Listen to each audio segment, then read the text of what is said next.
ஏன் நான் முதலமைச்சர் பதவிக்கு தகுதி இல்லாதவன்? யாரோ சொல்லலாம் நானும் ரவுடி என்னை அரசு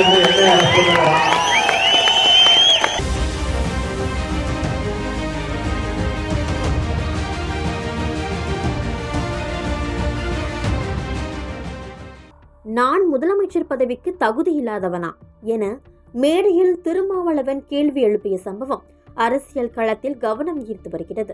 அவர் பேசியது என்ன பார்க்கலாம்.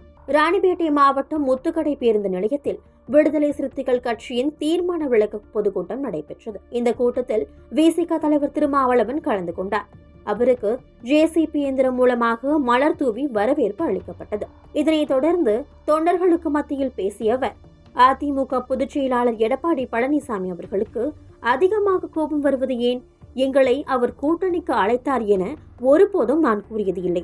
ஆனால் அதிமுக சார்பில் யார் அழைத்தார்கள் என வெளிப்படையாக என்னால் கூற முடியாது. அரசியலில் 35 ஆண்டுகால அனுபவம் உள்ள எனக்கு முதல்வராக தகுதி இல்லையா என கேள்வி எழுப்பினார். என்னையே கேட்கறாங்கல்ல, ஏன் துணை முதலமைச்சர் பதவி கொடுத்தா வேணாமான்னு கேட்கறாங்க. அப்புறம் எனக்கு கோபம் உருவம் வராதா? ஏன் நான் முதலமைச்சர் பதவிக்கு தகுதி இல்லாதவன்?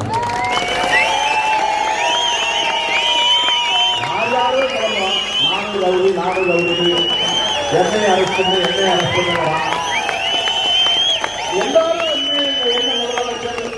எல்லாரும் கேட்கும்போது நான் 35 வருஷம் இந்த பொது வாழ்க்கையில் இருக்கிறேன், 28 வருஷம் தேர்தல் அரசியல் இருக்கிறேன், முத்தமிழறிஞர் கலைஞரோடு சேர்ந்து அரசியல் செய்திருக்கிறேன், கொஞ்ச காலம் ஜெயலலிதாவோடு சேர்ந்து அரசியல் செய்யக்கூடிய வாய்ப்பு கிடைத்திருக்கிறது.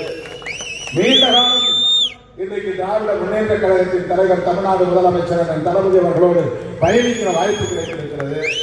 ராகுல் காந்தி போன்றவர்களோடு சேர்ந்து களமாடக்கூடிய வாய்ப்பை பெற்றவர் நான். எனக்கு என்ன தகுதி இல்லையா இந்த துணை முதலமைச்சர் அப்படின்னு சொல்றீங்க? அது என்னன்னா அது அல்ல, முதலமைச்சரா துணை முதலமைச்சரா அது பெருசா இது பெருசாக இல்லை. இப்படி ஆசை காட்டினா நான் அப்படியே போயிடுவேன் அப்படின்னு.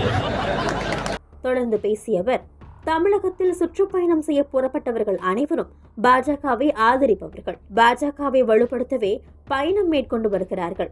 இவர்கள் பயணம் முடியட்டும், பிறகு நமது சுற்றுப்பயணத்தை மேற்கொள்ளலாம் என ஆவேசமாக பேசினார் திருமாவளவன். திருமாவளவனின் இந்த பேச்சு அரசியல் தலைவர்கள் மத்தியில் கவனம் ஈர்த்து வருகிறது.